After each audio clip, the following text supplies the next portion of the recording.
Just gonna say, listen to him, and I'll sit down.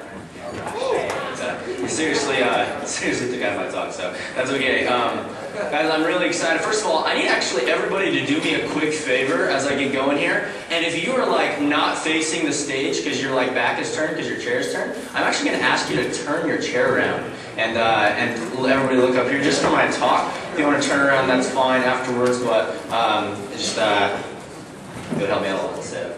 So I heard this really crazy thing the other day, like the craziest thing I've ever heard. He said like, I don't remember where I heard it, but like, I heard that like 1 out of every 3 people is like ridiculously like drop dead like 10 gorgeous, like 1 out of every 3 people. So I just heard that. So I want everyone to do me a quick favor and just look to the person to your left. And then after that, look to the person at your right. And if it's not any of them, then I just show you. All right, guys. Well, I'm super excited to get going today. My message, by the way, is not just for manager candidates. It's for every person in the room. I'm not going to tell you to adopt my program or my philosophies or anything like that. But I'm just going to tell you what I've been doing. And what we've been doing in the Chandler office, and hopefully you can if you could just get a couple nuggets out of it, then I've accomplished my objective. So I'm also going to ask you to take notes. So if the person next to you is not taking notes, call them out, point them out, and then make sure they have something to take notes with. So that would be good. But all right. Well, all of us know, we listen to Drew Frank all the time, and they talk about, the keys to selling Cutco are. You follow the manual, you cut food, and you have fun, you can sell Cutco. We all know that works. Selling Cutco is a system of success. So why not management? I ask myself that question, why not management? Why can't it be a system of success? As long as it's followed every single time, it will work 100% of the time. Just like selling Cutco is. You all know if a representative follows the manual, cuts food, has fun, and shows Max that they're going to sell Cutco. Drew Frank, his SLC talk in 2012, he talked about results systems. And I want everybody to write that down because that's a talk I would highly encourage you to listen to on Vector Connect. It's called Results Systems by Drew Frank. He gave that talk at SLC 2012. And in that talk he talks about, you'll hear it over and over again, this is what we do, this is how we do it, and this is why we do it. You'll hear that time and time again. That talk is all about, how you do things in your office and simplifying it to the point that it's so duplicable that as long as somebody can read, they can run your office the exact same way you can run your office. It's a system of success. What is a system of success? A system of success is a car engine. As long as everything is in place, it will work 100% of the time. It cannot fail if it's just in the right place. If something moves out of place in the engine, then obviously the car doesn't work as well. It's a system of success. Our office can be and should be a system of success. One of the cool things about most cars is they come with an owner's manual. Every car comes with an owner's manual, and it tells you, if something isn't working, to find it in the manual, and you should be able to fix it. Not always do, but it's there, okay? But I thought to myself, what if I could make an owner's manual for my office? I'm a business owner. I need an owner's manual. So I love the thought of investing money. The more money you have, the more money you can invest, and the more money, obviously, that you will make because of that. And that's the power of duplication. You're making money without doing anything. It's working for you. Well, this business, Cutco, is all about duplication. Duplicating. Like, what do you duplicate? Well, yourself. You duplicate yourself. Drew Frank is so good at this. He ships $2 million a year because Drew Frank knows how to duplicate himself. The U+2 that Brian just talked about, that's the power of duplication, but it's on a sales level. I hit the newsletter, and I get 2 people to hit the newsletter. That's the power of duplication. Well, I want to talk to you today about how to do it as a manager. You know, I remember when I flew home from SLC that in 2012 after I listened to Drew Frank give that talk, and I remember I just sat there and I just wrote every system down in my office. You know, from how to enter base pay to how to put together a packet and everything, and because like from I guess every single time, like in my office, people would come and say, "Kirk, how do I enter base pay?" Or "Kirk, how do I do this?" Or how do I do that? And I got so tired of having to, you know, explain it over and over to multiple people every week. And then it hit me, like, what if I just put all these things in a manual, you know? And so I did that. Now, when somebody asks, "How do I enter base pay?" I just say, "Hey, it's on page 7 of your management manual. Go do it." And then it's done. You know, my interview is scripted out word for word to a PowerPoint that I created, and my managers just read it and they click and they can run an interview. You know, why are representatives successful at selling Cutco? Because they follow the manual, they cut food and have fun. Well, as a manager, how are you successful as a manager? You follow the manual, you build relationships, and you have fun. You know, it's the same thing, but instead of cutting food, you're just always building relationships. That's the way I've designed it in my office. Now, when I talk to somebody about development now, it's so easy. And they're so much more confident in themselves. They know they will be successful as a manager because I just give them a manual and tell them to follow it, build relationships, and have fun. You know, they're so confident in that because in their initial training seminar, I told them to follow the manual, cut food, and have fun. And they were successful at that. And because they were successful at that, when I tell them to follow the manual, build relationships, and have fun, they're confident that they can be an awesome manager because they trust me, because it worked for them selling Cutco. You know, unfortunately, a management manual isn't one size fits all. It's not. Every manager, you know, needs to, you know, have some kind of their own management manual because everybody has their own style. Every manager does things differently. And, you know, by the way, they're really easy to make. Like, no joke. You just write down every system in your office. You know, like I said, I was listening to that talk that Drew Frank gave about results systems.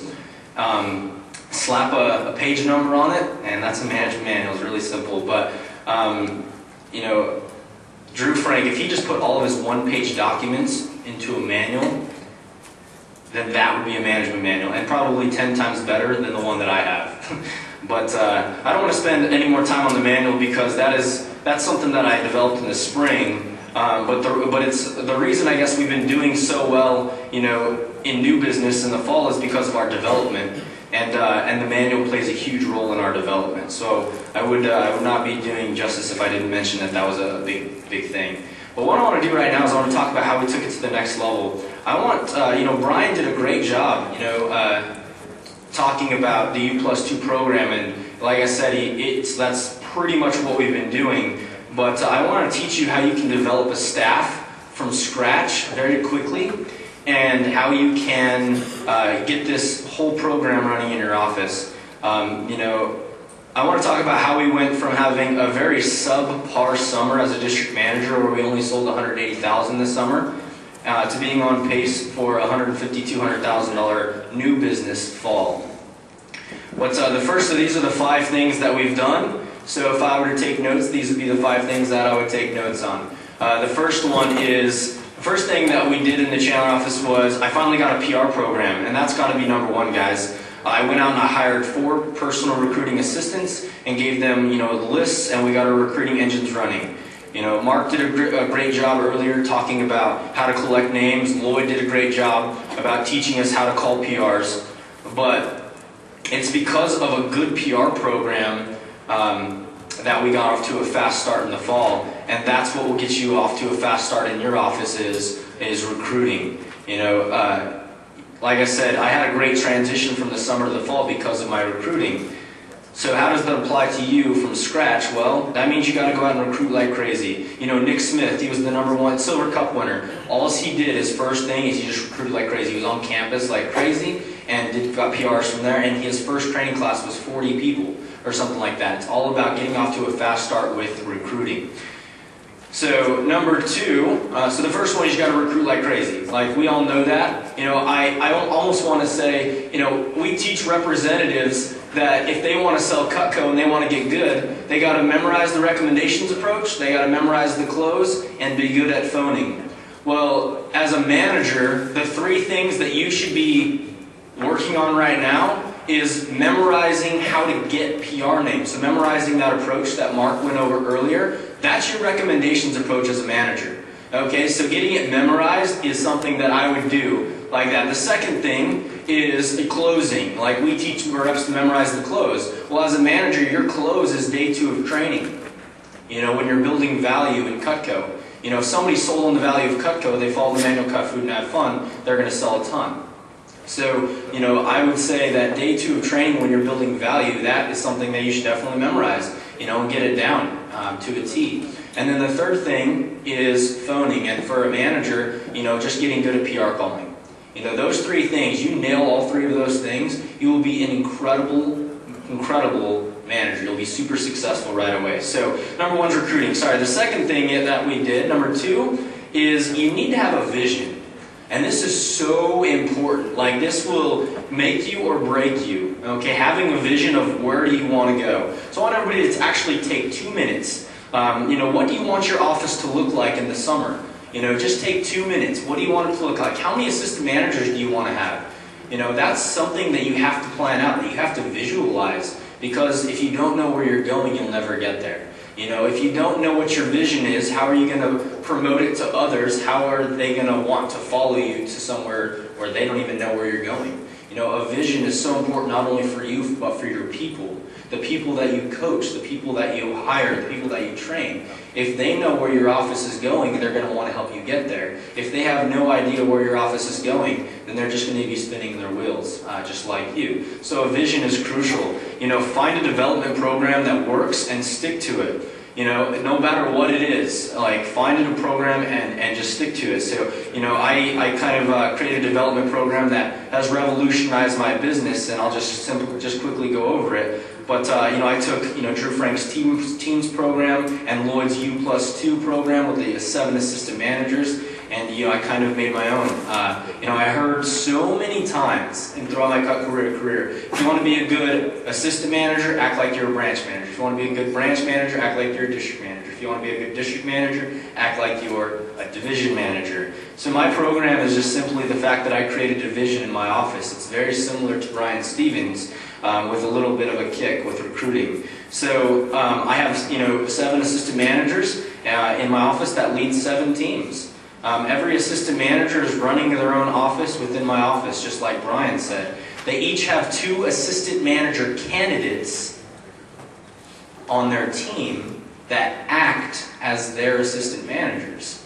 Okay, so not only are there's the U+2, they hit the newsletter, their 2 assistant manager candidates hit the newsletter, but now they have a team of managers, okay, which is great. So my assistant managers, they run their own, 30-minute staff meeting every week with them, plus their 2 assistant manager candidates, and planning out how their team is going to have a great week. Every team does their own PR calling, and anybody that launches from training that their team schedules goes directly onto their team when they launch from training. The assistant manager candidates in our office are only in the office for 4 hours a week. 30 minutes for a staff meeting with their assistant manager, 2.5 hours of PR calling with their assistant manager, and I have 1 paid receptionist who is in our office, who is kind of our office's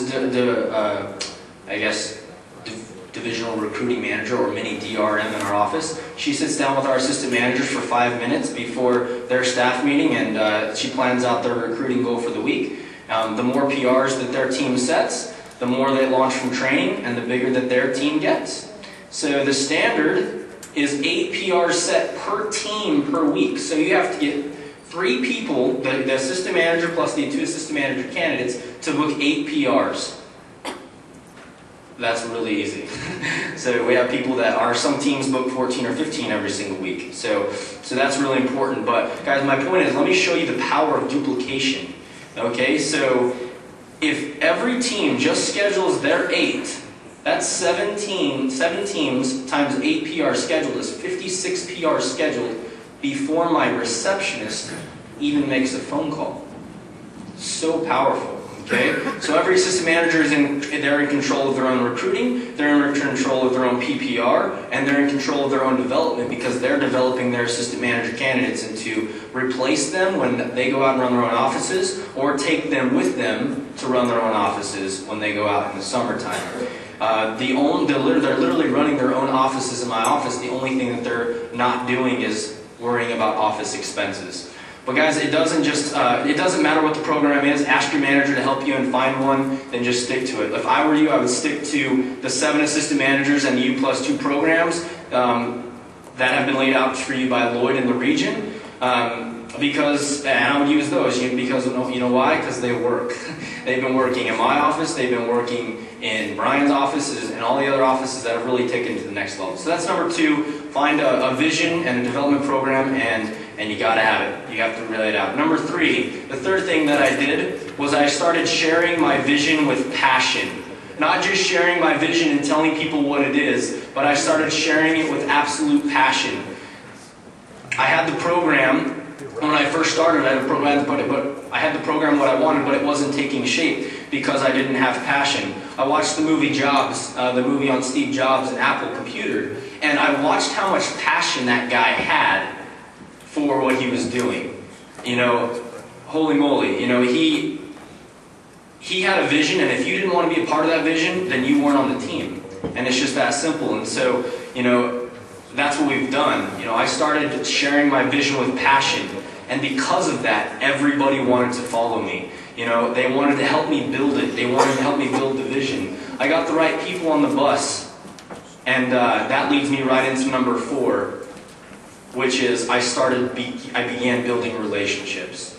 You know, I spend all my time with my assistant managers. You know, once I had an AM, I knew I needed to keep them. So all of my time, my personal coachings, and my efforts are centered around making sure that they were selling Cutco and loving their job. Guys, my staff is so tight-knit that every single night we hang out. Like, I'm not even with them most of the time. They're hanging out with their friends or with each other because they don't have any other friends besides people in the business now, which is great. But and then they laugh about that, but it's so true. You know, guys, but we do team night out every week, we do staff night out every week, and we're just always with each other. We're best friends. You know, it's not my office, it's our office. Without my staff, my office is not shipping what we've been shipping, not even close. I only sold $40,000 new business all of last fall, and we're on track to sell $200,000 new business this fall because of that. And so my staff, it's all about staff. So I only work with them and the new trainees, which leads me into my final point, and that's having a great fast start program. Guys, I'm not doing anything different. I'm just running the training seminar like I do in the summertime. I'm not being lazy because it's the fall. I'm not treating, you know, demo expectations or fast start expectations any different from summer to fall. I target leaders, I do my holdbacks, I pump them up about the fast start prizes, and then we get them to advanced training. My goal first weekend is to get a couple people over their first promotion and maybe their second promotions, get everybody on their first sale, and get everybody to advanced training 1. That's it. It's very simple. You know, I had my first 10K fast starter 2 weeks ago. My confidence was built. I had never done that before. And since then, we've had 2 5K fast starters, and this week we have somebody that will be at 5K, or they're already at 5K, and they still have 3 days left in their fast start. So my point is, guys, that's what we've been doing. Pretty much the U+2 program with a couple of other things in there. But guys, actually let me clarify. That's what we've been trying to do. You know, the thing is, what pumps me up about this program is right now we're totally botching it. We're totally underperforming. You know, but we're still on pace to have a bigger fall than we did this summer. And so once we start running the program the way it's designed, then I guess it's game on. So thank you guys.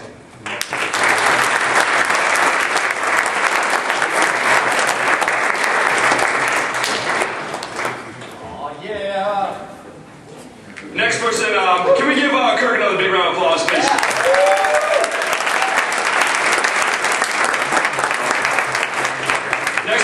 bring up is Danny Feldman. Danny has a special place in my heart. Played a really large role and I guess indirect role in my success while being very direct. I love Danny. If you haven't met Danny, probably just one of the most invigorating and intense person you can talk to in such an exciting way. But to bring up Danny Feldman, let's give him a huge round of applause talking about phone jamming.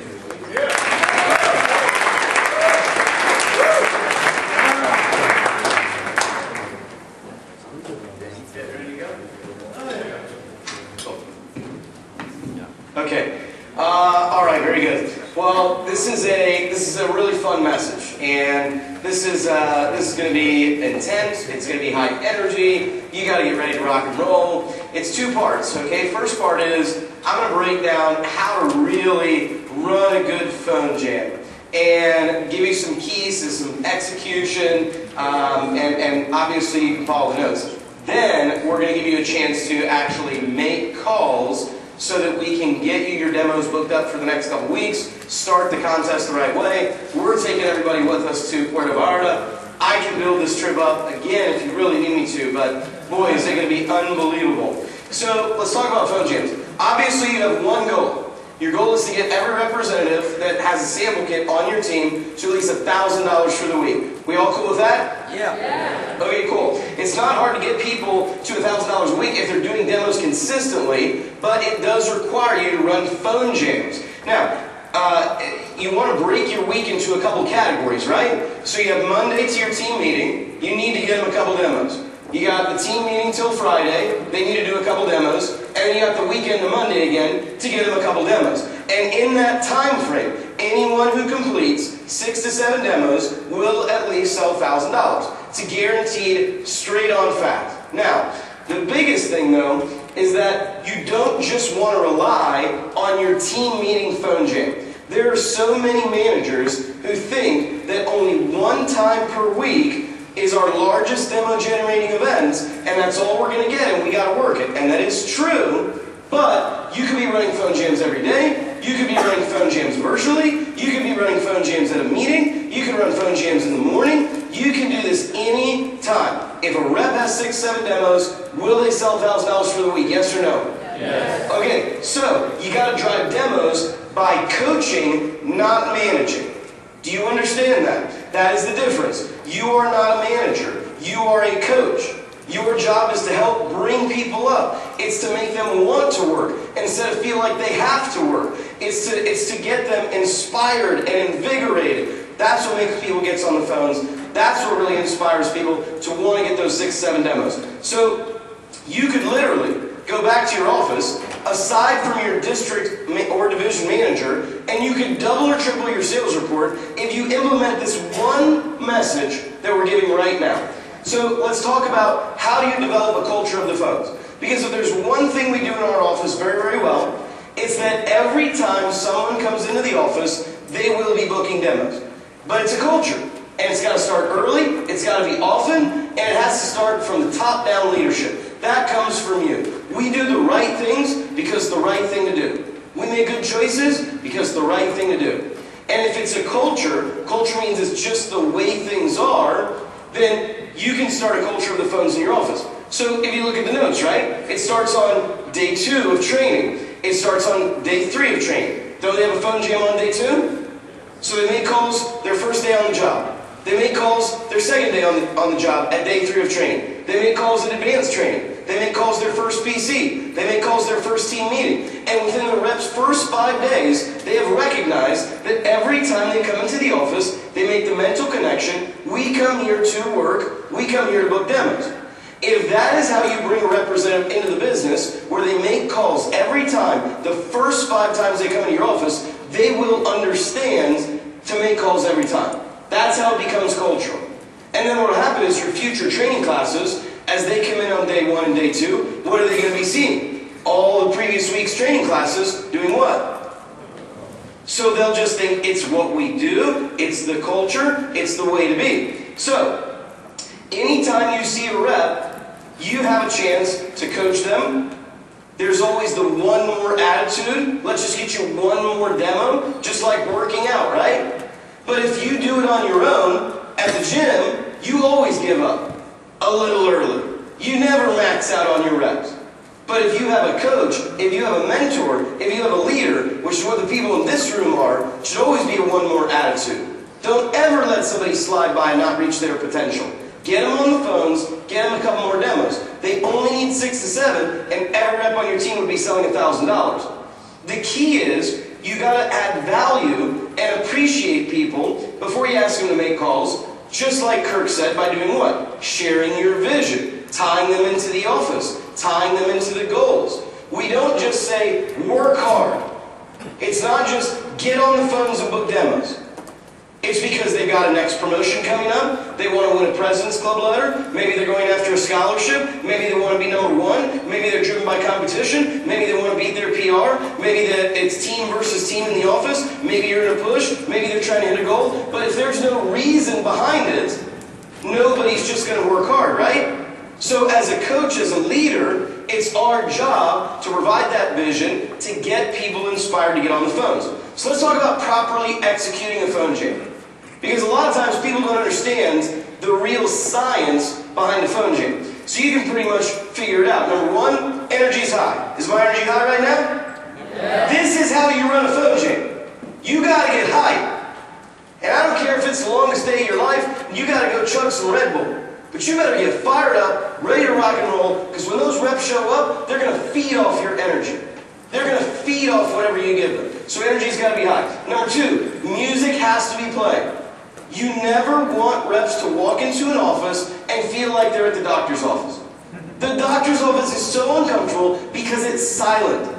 And everybody's afraid to talk. And it's stark and it's horrible. So you got to get the music on. Now, I'm not talking about gangster rap, okay? But like classic rock, songs everybody knows. You know what I mean? Play the cool stuff. But the point is, there's got to be music, your energy's high. Number 3, the check-in. Check-in is key. The check-in is where it's at. So let's say you came to my office and you just showed up. Maybe it's your very first team meeting, maybe it's not. Okay, hey Kirk, dude, you know what? Welcome to the team meeting. I know this is your first team meeting. You've never been to a team meeting before. You can tell music's on, energy's high. Let me explain what tonight's all about. We are going to get you on the newsletter. We're going to make the best paycheck. Tonight is all about hitting your goals. All right? So let me just explain. We're going to have a contest. And in order to get in the contest, we're giving away a free cheese knife tonight. Now, in order to get in the contest, you got to get 6 demos booked up. Okay? Once you get 6, you get a ticket in the drawing. Every demo you get after 6, you get an additional ticket. But we only have 90 minutes. So there's no time to mess around. I want to get you checked in. We're putting your name up on the board. We're getting you working. You got your leads with you? Ready to rock and roll? Dude, I'm counting on you. Can you be a leader tonight? All right, you got it. But the point is, you have to check people into the phone jam. See, a lot of times, these reps just come in for the meetings, and everybody's just like, all right, guys, get on the phones. But what you didn't do is you didn't check them in the right way. By sharing a vision, getting them excited about a goal, getting them tied in, bringing your energy, transferring it to them, and getting them in the right mindset before you ask them to go work hard. The check-in is key. It's so valuable. After the check-in, you write everybody's name up on the board because you got to get tally marks, right? Tally marks are very important. Then the next one is, you got to have a goal. So let's say that the goal, by the way, can be based on 2 things. 1, your reps, it can be their goal. Or it can be your office's goal. Not for the office goal, because we are a team. And we need every person on the team bringing value. So the biggest thing is to understand that 1 demo equals 100 CPO. Does everybody understand that concept? So if you want to sell $10,000 for the week, how many demos do you need? How many? 100. So if I have 10 people at a team meeting, how many demos does everybody got to get booked up? Whatever it is, the point is, we work towards a goal. We don't just run a phone jam to get a couple demos booked up. There's a rhyme, there's a reason, there's a purpose, it's intense, it's energy, it's passion, it's vision, and people are rocking. The next part, coaching and training. So, a lot of times, you hear managers say, my reps struggle on the phones, I don't have a lot of names to call, maybe you see somebody who's burning through leads. You need to understand that phone jams are where you train people to get better on the phones.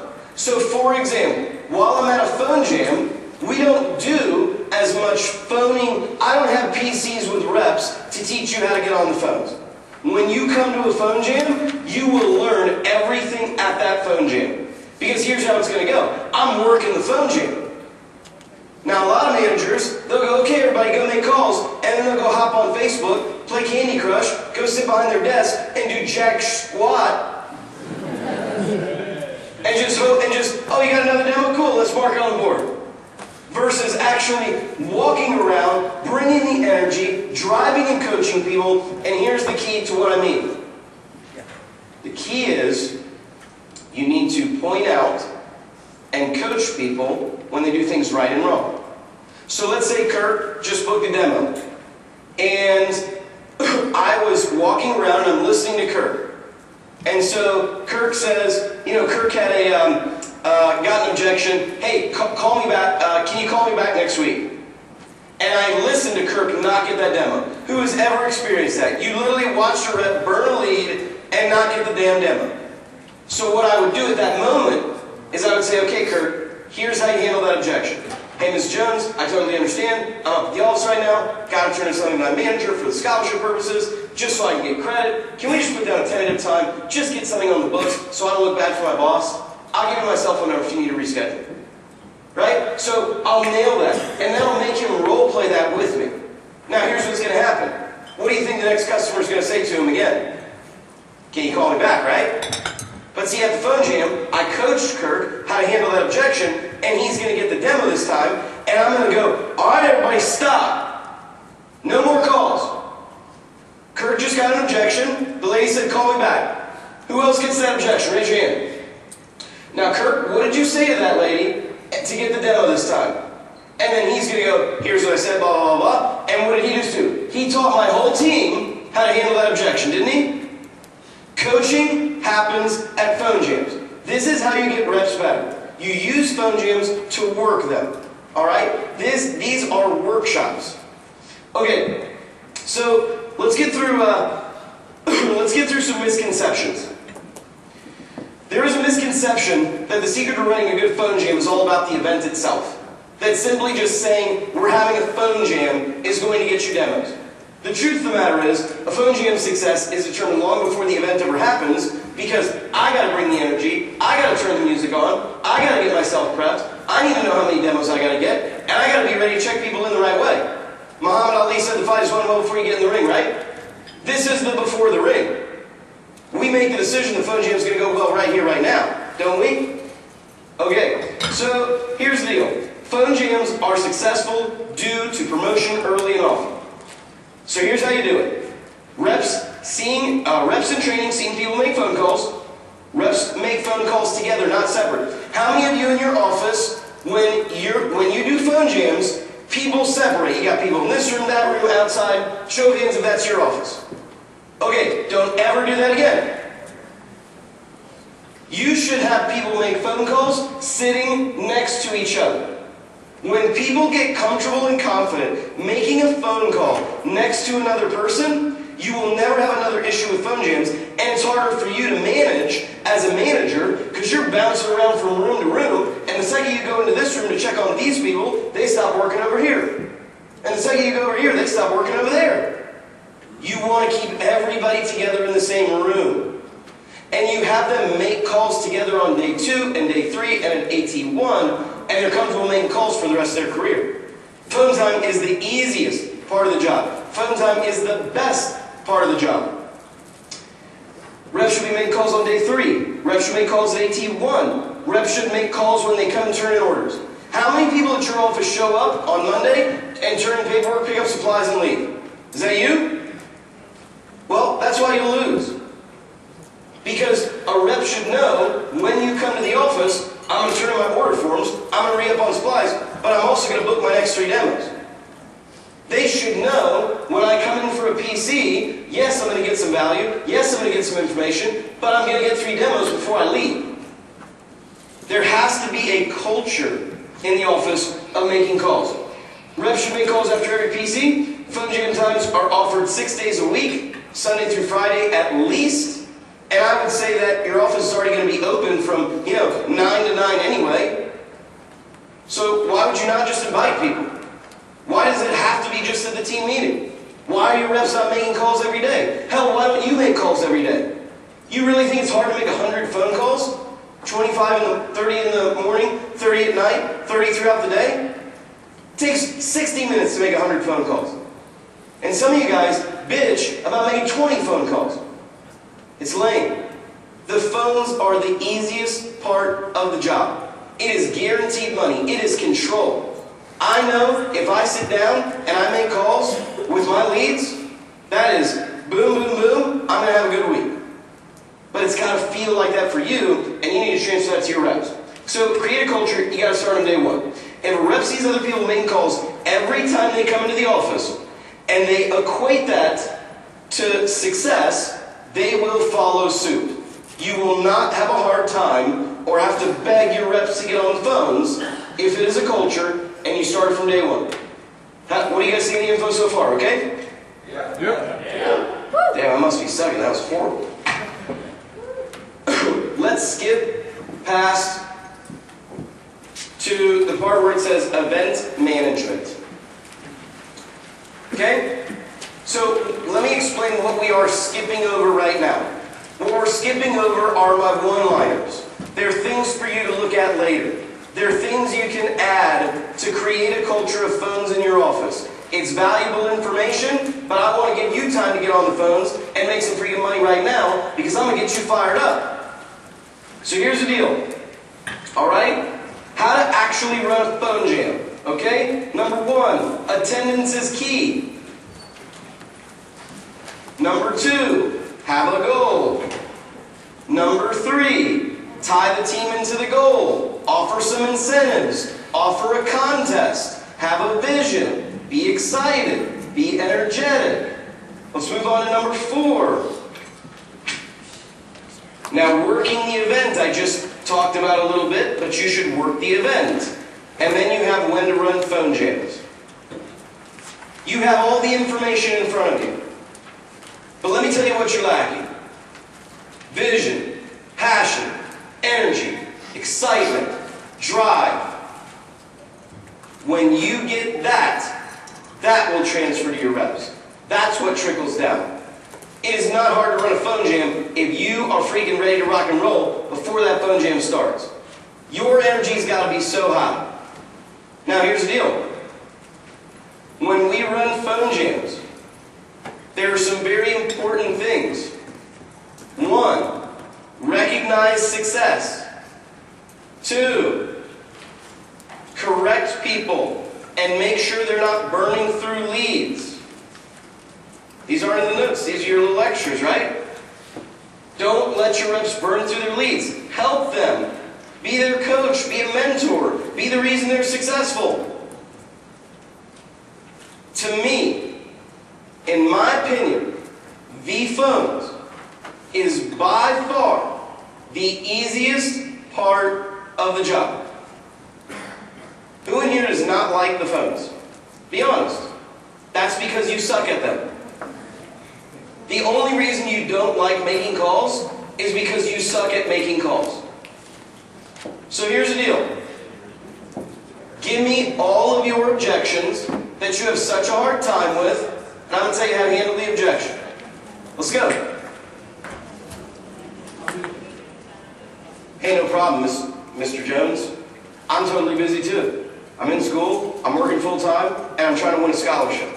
But I am so passionate about my goal. I'm literally working so hard. This is something that keeps me up at night, wakes me up in the morning. Is there any way possible you can squeeze me in breakfast, lunch, or dinner? I'll come tuck your kids into bed if I have to. But that's how committed I am to my goals. And I just want to win the scholarship. What do you say? Next objection, what do you got? Who's next? Not really interested. If you were interested, you probably would have called me. Nobody's interested. I'm not trying to sell you anything. I'm a kid trying to win a scholarship. So what I'd really like to do is get 30 minutes, because my assignment is to get your opinion on something. So, what would be a good time for you?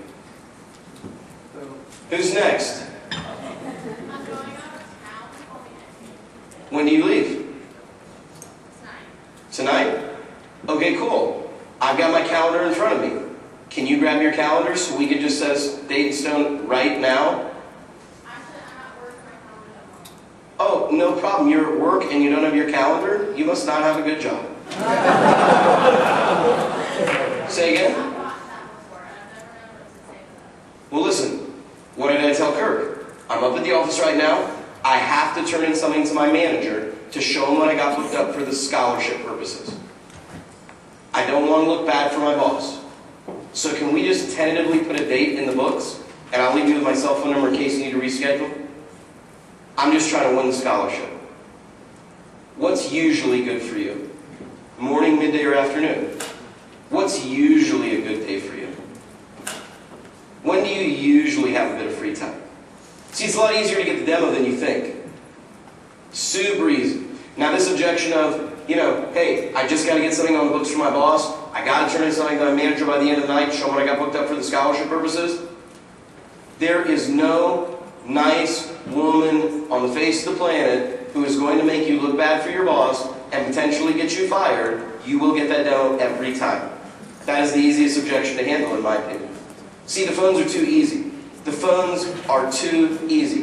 If a customer picks up, they will schedule. I don't get no's. Everybody books up. Because there's no objection that you're going to give me that I won't be able to rattle something off. Who's next? Yep. I'm actually going to a funeral because my grandpa just died. I'm terribly sorry to hear that. What would be a better time for me to schedule the appointment? I've got my calendar. I'm really committed to my goals. And I'm okay if it's several weeks from now. Because I'd like to be sensitive to your needs. But I do want you to understand, I'm really trying to win the scholarship. I'll do whatever it takes. My dog just died too. If you want, we could do the demo at the SPCA and get new dogs together.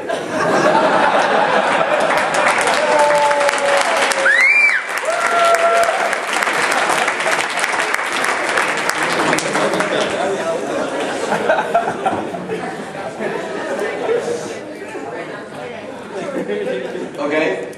I completely understand. Here's what I'll do. Because you just got the bad news medically, I will not do the full presentation and waste your time. What I'd like to do is I'd like to just get the credit for my scholarship. So you can relax, you can sit back, and all you have to do is listen. Would you be willing to at least help me out? Hard to say no, isn't it? See, the phones is too easy for me. The reason I became a manager is because selling is for kids, and it was too easy of a job. Yeah, Damien? I mean, with the holiday season right now, I'm just too crazy. I've got all my family in from out of town. You're going to have to give me a call after the holidays. I'd love to help you out, though. See, that's where you're wrong. I love that your family's in town because I get double credit. So that's actually better for me. So, here's what I'd like to do. I'd like to schedule the appointment at a time that's convenient for you because you would help me double with my scholarship. Now, I'm a student. I've got exams. I've got, all this other stuff. So I'm trying to meet my deadline before the holidays as well because I'm going to have to study. So, I get double credit. You'd really help me out. And it'd be super fun. What do you say? Who's next? Yeah? That's actually better for both of us because I wouldn't want to waste your time. Rather than do the full presentation, I'd like to come in for a quick 10 or 15 minutes, let you look through the catalog, see something like great. If not great, that's okay too. I just get credit anyway. All I'm trying to do is win a scholarship. But literally, I am so passionate and committed to my goals, I will do anything. What do I need to do to get this demo with you? You tell me and I'll be there. Yeah? I already have that already. Cool. I'm better. Now here's the thing. Here's the thing. You already have a cut covered up, so you understand how the program works, right? We're all trying to win a scholarship, and you understand that I get credit just by you looking? So if you want to keep buying from that person, that's fine. There's only one problem. you're going to have to hide your checkbook before I get there because I'm really good. So, what would be the best time for you? When could you do it? I mean, look, it doesn't matter what you guys, you can throw out all the crazy ones. I don't really give a crap. What? Yeah, Ryan. I bought Cutco last weekend. What's that? I bought some last weekend. That's okay, I get credit just for showing it. Now, you'll probably end up buying more when you see me, because I'm probably a lot better than the other guy who came and saw you. I have a kitchen. And I'll give you a better deal. You have a kitchen? I have a kitchen too. It's where we make food. Do you mind if I come check out your kitchen?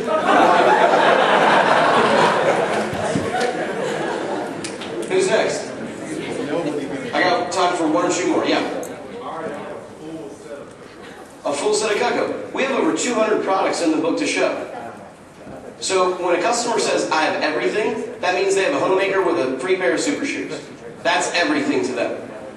What they don't have is the other 199 things that we sell. You do understand that in your position, don't you? When the customer says, I have everything, that means they have a galley or a homemaker. So again, you notice a lot of these objections overlap. So how would I handle this objection? Hey, that's okay, no problem. That's actually better for both of us. I wouldn't want to do the full presentation and waste your time. I'd like to come over for a quick 10 or 15 minutes, let you look through my catalog, see something you like, great. If not, that's great too. I still get credit anyway. I'm just trying to win the what? So what do you say? Look, this is Girl Scout cookies for college kids. You got to understand, no one says no to a kid trying to win a... The whole phones is predicated on the... That's how you handle every objection. The truth is, that's why it's so hard to say no. One more.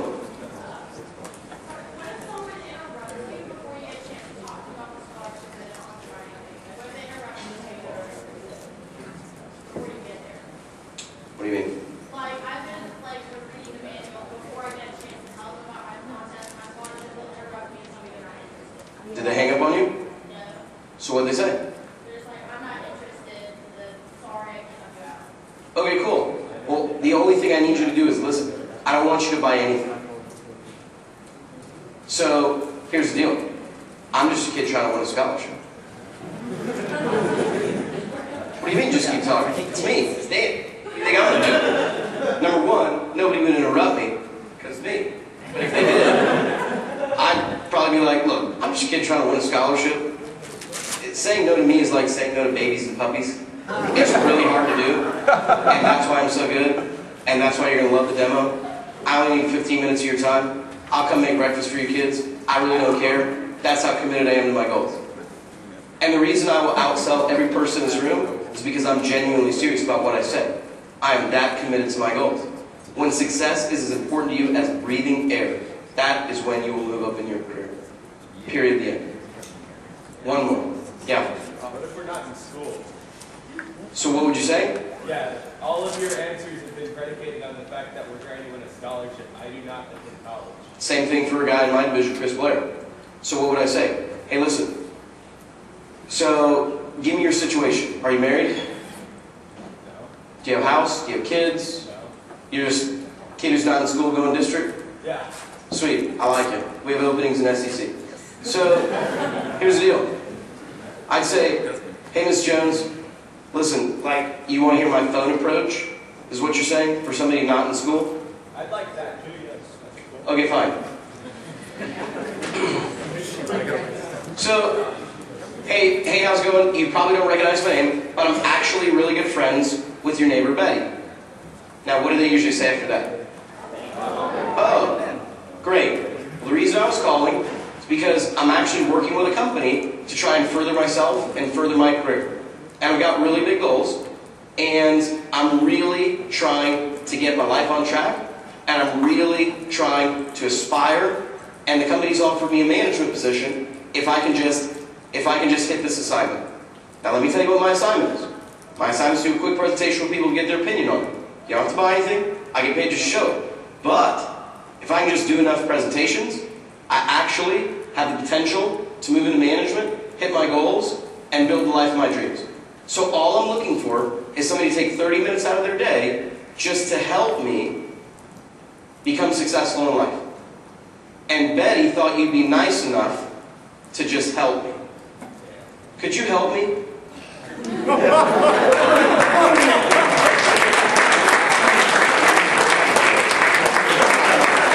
literally just made that up on the spot, but I'm glad you liked it. Do you understand why phone jams are so good now? Are you fired up to make calls? Think you're going to get the freaking demos? Yes. Alright, so here's the deal. I want everybody to try and book 3. Alright, we're going to have some winners. Alright, we're going to do a cool contest, stuff like that. But here's the deal. As you get them, you got to call them out. We're going to be working the room. I need music on. We're phone jamming right now. You have all the tools. You got motivation. You are inspired. You've got a vision. You got to get this trip. Let's get it going. The first person to get 3 is the winner.